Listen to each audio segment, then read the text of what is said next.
işaretimizin adı cezim. İki harfi birbirine birleştirmeye yarar. Nasıl birleştiriyoruz?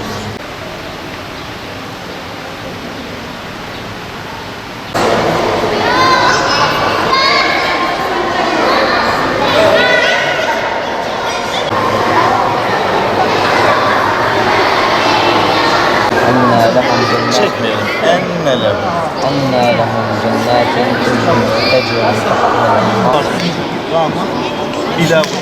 Semerati rizkan. Sonra mesela S, C, D.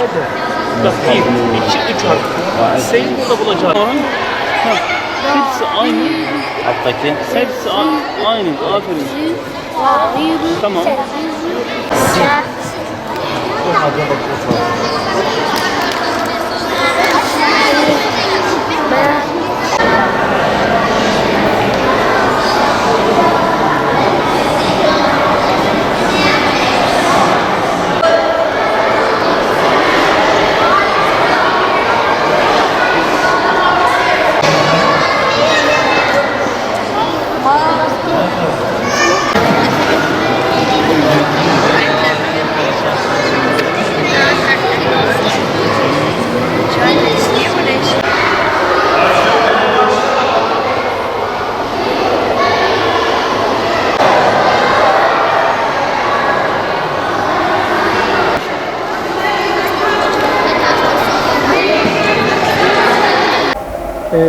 Hocam öncelikle isim soy isminiz?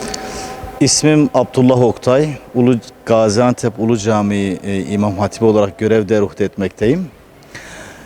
Öncelikle Türkiye'nin bütün illerinde sezonu açtık, yaz Kur'an kursu sezonunu.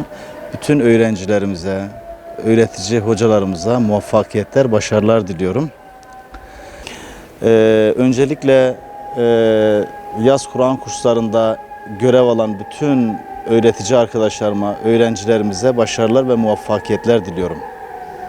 Evet, yaz Kur'an kursları yaygın eğitim alanında kurs veren en önemli eğitim faaliyetlerimizden birisidir. Çocuklarımız yaz Kur'an kursunda öncelikle yüce kitabımız Kur'an-ı Kerim'i, namazı, namaz surelerini, namaz dualarını, dini bilgileri, efendime söyleyeyim görgü kurallarını, adab-ı muaşereti en yoğun bir şekilde öğreniyorlar. Bu yıl içerisinde bir senelik bir okul hayatında 72 saatken 8 haftada biz 130 saat olarak çocuklara bu eğitimi yoğun bir şekilde veriyoruz. Çocuklar buraya gelerek bilişsel, duyusal ve psikomotor davranışları daha aktif hale geliyor. Evet. Son cümle olarak şunu söylemek istiyorum. Bir neslin ihyası kötülerin imhasıyla değil, yeni neslin eğitim ve terbiyesiyle mümkündür. Biz de inşallah yeni neslin eğitim, ahlak, terbiyesi konusunda elimizden gelen gayreti gösterip bütün kadromuzla bunu tabana yaymaya gayret göstereceğiz inşallah. Bu anlamda Diyanet İşleri Başkanlığımıza, Din Hizmetleri Genel Müdürlüğümüze, özellikle Gaziantep İl Müftümüz Sayın Hüseyin Hazırlar Hocama çok teşekkür ediyorum. Kur'an öğrenmek, iyi insan olmak, yurduma ve vatanıma örnek olmak. Öbür çocuklar eğlenmeyi tercih ederken ben eğlenip öğrenmeyi tercih ettim. Kur'an öğrenmeyi istedim. Peygamber Efendimizin hayatını öğrenmeyi istedim.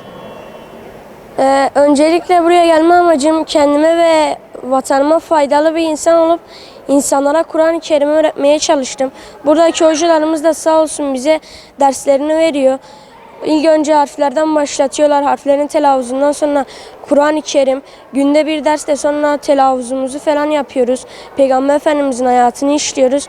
Böylece hocalar bize çok iyi bir ders yapıyor. Bundan biz memnunuz.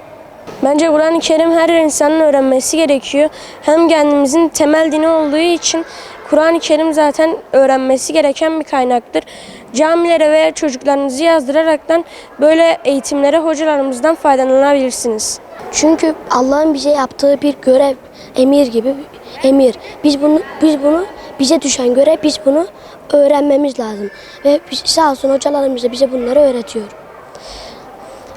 Yani Allah'ın yaptığı kitabı da öğrenmeyi de çok severim. Yani çünkü bir Allah'ın kitabı diyoruz. Herkes öğrenmeli. Çünkü Allah'ın kitabı herkesin öğrenmesi gerek. Bence bütün dünyanın öğrenmesi gerek. Çünkü çok güzel ve iyi bir kitap. İşte Elif Bağ'ı öğretiyorlar. Kur'an kitabını. Kur'an'a koyacak işte. Ben Allah'ımı merak ettiğim için peygamberlerimi, dualarımı, surelerimi yani kısacası dinimi merak ettiğim için geldim. Burada elif bağları öğreniyoruz. Hocamız bize oyunlar oynayarak, şarkılar söyleterek, ilahiler söyleterek bizim surelerimizi, dualarımızı ezberlemeye çalıştırıyor.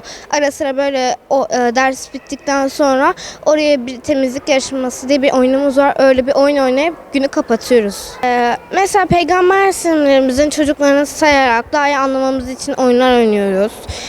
Dediğim gibi temizlik yarışması yapıyoruz böyle kirli tutmayalım, camimizi temiz tutalım diye. Yani şarkılar söylüyoruz, ilahiler söylüyoruz. Mesela şu an Sübhaneke duasını öğreneceğiz.